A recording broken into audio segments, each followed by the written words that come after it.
Welcome to Everything Life and Real Estate. Let's get started with our hosts, Linda McKissack and Dana Gentry.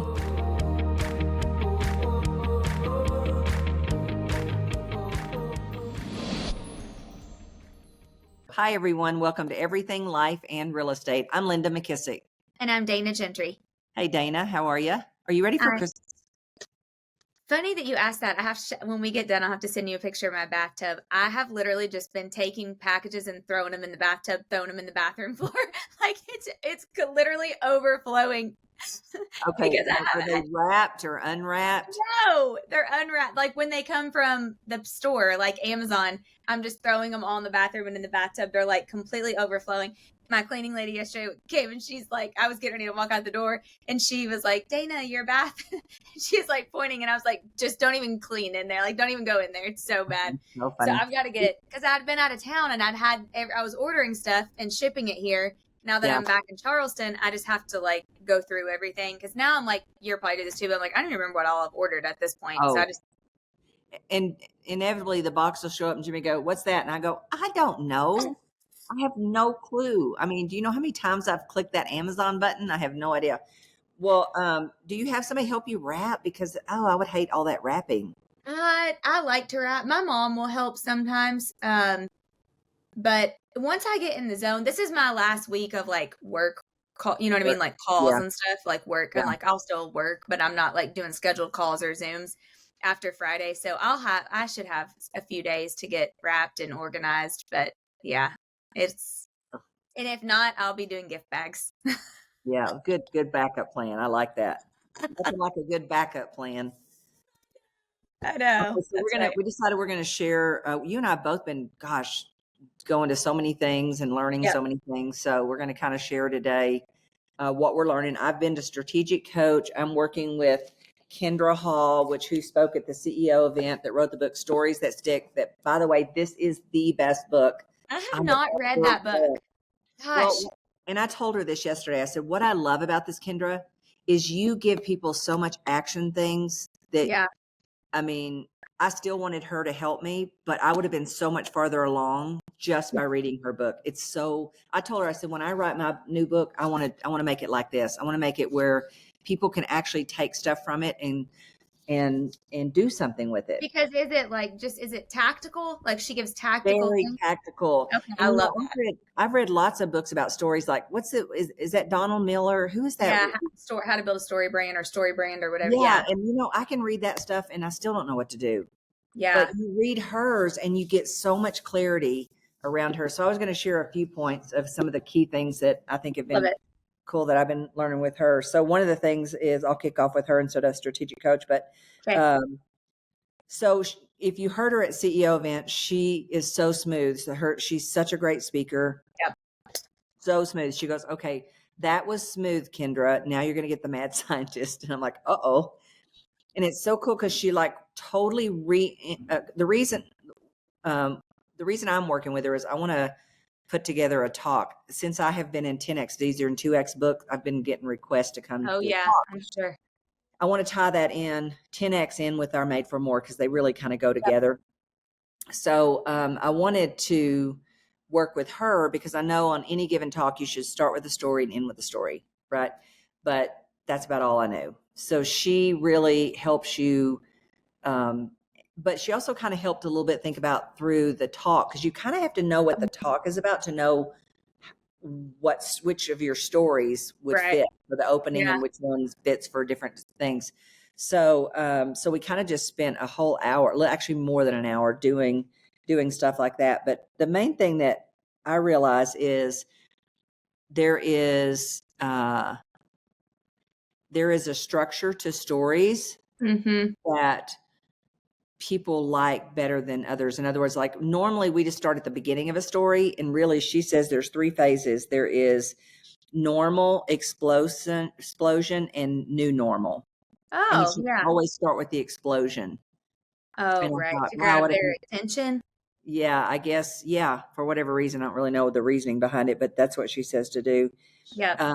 I think the biggest thing too, we all think of is, well, I don't have that many stories. But she gives you ways in the book on how you can go through and think of all the stories, and you're blown away by how many stories you actually have. Yeah. You're just not thinking, like she said, think of nouns, people, places, and things. Oh yeah. Mm-hmm. And she'll give you an exercise in the book, like go through what was some of your first of everything. What were some of your first teachers? What were some of the, places you lived? I mean, there's so many things when you really kind of do it like that. And then she says that you keep a big library of stories, and that way you can, whenever you're telling something or talking to somebody or giving a talk, then you can figure out which story should go in Like there. digitally? Like, are you saving them in your phone or Well, your iPad or Well, what? I've got about 50 million pieces of paper around here, so they're probably going to be on note cards for me. But digitally, yes, you could do that. She said I that, would do that too. I would start with paper, but then I just wonder, like, quickly if you had them like yeah, you could. cataloged somewhere or something. Yeah, it's funny. She said that there's a guy that she really likes. I looked him up yesterday. I'd never heard of him before, but he's like a famous storyteller. And she said that she spoke one time right next to him. Right, she was going to go on after him, and she noticed all these lists on his pieces of paper that he has, and she's trying to figure out what that is. So she looks over and realized that it's all stories Wow. that he had, like list of them. And he gets up on stage and he talks, but he really has the stories memorized. I think maybe he just has that as kind of a comfort piece or something.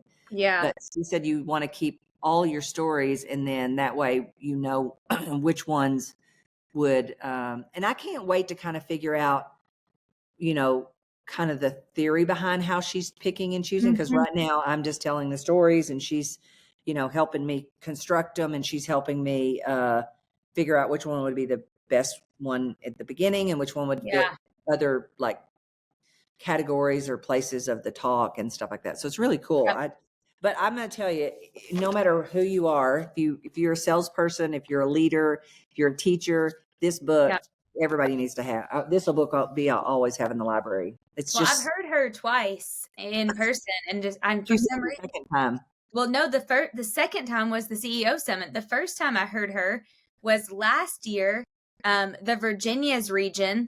I spoke at the Keller Williams Virginias region, and she was their keynote. And so she spoke. Unfortunately, it's kind of like when I have to speak after you. I had to go after her, and I'm like, oh God, this is horrible. But I heard her there, and she did an amazing job. And then at CEO Summit, of course, I just loved her again too. But for some reason, I don't know why, I just never read the book. So I'll be doing that over Christmas break. Yeah, I told her to send me the information because I thought she'd be a great speaker for us to bring in. Yeah, she would be great. Yeah, I know their region really liked her. Even more than just a keynote, I might see if she could do a little workshop. I think a workshop. So a couple more things on her. One, she said there's always an identifiable character, meaning somebody that the audience can identify with, and you always give details, and that's probably an area where I'm not very good. I don't give the details. I'm like, what does that matter, right? Instead of like remembering specific things, like a specific day, specific details. So that was another key piece that was a big aha for me, was that you think the details don't matter, but they really do when you're telling a story. And then she said there's several different kinds of story. There's the purpose story, there's the value story, there's the customer story. So that she categorizes the different stories that you need, and then what they do. And she gave a little cheat sheet in the back of her book that tells you when, like if you're in sales, which story you'd probably need to use. So the value story, the founder story, meaning your story of how you started the business or whatever, started in the business, the purpose story, and then the customer story. Wow, that's good. That's in the book? Yeah, all of this in the book. Wow, oh good. Literally, what I did is any page that I'd highlighted, I went and made a copy and pulled it out, which is probably still most of the book. And then I put it in different categories. Like if it was information about the value story or the customer story or the purpose story, then I put the information in that, just to try to help myself remember by having seen it, read it, write it out, all that stuff. Yeah. But then, Yeah, that's good. right now, so what I'll do with her now is I did the little over an hour session with her this time. There'll be a group session, but she said if I will work on my opening story, I have a rough draft. She'll send me the recording. I'll go through, listen to what she said, make a rough draft of my intro story. And then if I send it to her, she said in the group session, she will help me look at it, rearrange it or whatever. Oh, nice.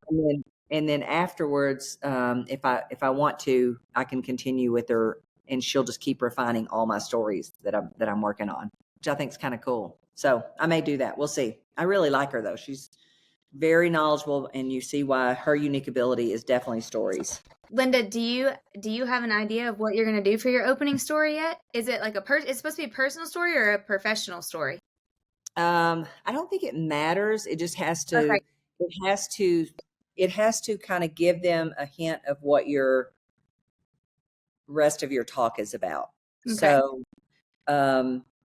just kind of and I've kind of talked about 2 or 3 stories, and I think pretty much any story could work as long as it had a point that would point to the rest of what your talk is about. So I don't think it matters whether it's personal or business or whatever.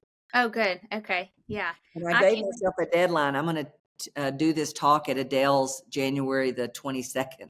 So I thought, well, that'll give me a deadline. I'll have to have the talk ready. I'll have to have the stories as close as I can. I work really well with a deadline. I work well with a deadline too. I agree.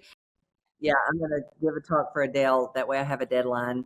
I'm going to do my best at the first attempt at this talk. I'll have it put together by then, but since I have a deadline. Are you doing it for her office? If I didn't have a deadline. Yeah, I'm going to go up there. Oh, remember, I'm going to Martha Stewart's dermatologist, so I'm going to go stop in New Jersey. Oh, that's right. And see Adele. When is that? That's in the dermatologist is in January too. Oh my gosh. Yeah, the 20th. 20th or 21st, something like that. Whatever that Monday is. That's gonna be so good. I know. I want somebody to come video it though. Yeah, Tyler needs to go. Tyler needs to go to the dermatologist. Yes. With me. You need to do a reel. Gosh, that would go viral in like 2 seconds. Visiting Martha Stewart's dermatologist. Yeah, no kidding. Well, maybe I thought about maybe I'll just bring Adele and she can video it. But good Lord, I don't know if she can quit talking long enough. Listen, I love her to death. Actually, I would need to turn the camera on and video her at his dermatologist office. She sent me a message and said, I hope I didn't get you in trouble. I said, I don't know if I'm sitting next to you anymore in these things. Yeah. Yep. She's crazy. Okay. So last thing with Kindra, there's a founder story, a value story, a customer story, and a purpose story. And the purpose is most effective in sales and marketing. And for a prospect or a customer, no, this is the value story. Sorry. Value story is when you're in sales, and it's for the prospect and the customers. It's valuable for sales or when you're doing some marketing. And then the founder story is more like if you're looking for investors or partners or employees. And then the purpose story would be you need that for like your team to understand what they're buying into. Your organization alignment. So buy-in. And then the customer story is sales and marketing and fostering excellence. That's when you need customer stories. Yeah, because they're still saying the number one decision maker across the board for people is testimonials. Yeah, so true. Oh, and she even gives a great way, I think, a format. I haven't looked at that, but she gives a great format in the book on how to get those. Wow. Okay. I mean, this book is just loaded with stuff. So I'll get Zoe to put a link at the bottom so that people can get her book because it's so good. And then if I can after my one-on-one, I'll ask her to be on our podcast. Yes, I was going to say let's try to have her. I bet she would. Yeah. Especially since we've seen her so many times. I bet she would. That would be awesome. She loves John Maxwell. Yeah. I don't know why. But I do know why because I do too. But I mean, I don't know why we got on that topic, but I was glad to hear that. Yeah, that'd be great. Love it. Should be awesome to have on. Okay, do you want to share a couple of your strategic coaching and then I'll share my high capacity? Sure. Okay. This was really big. This stuck out to me. Do you ever struggle like when they talk about vision and stuff? Sometimes, yeah.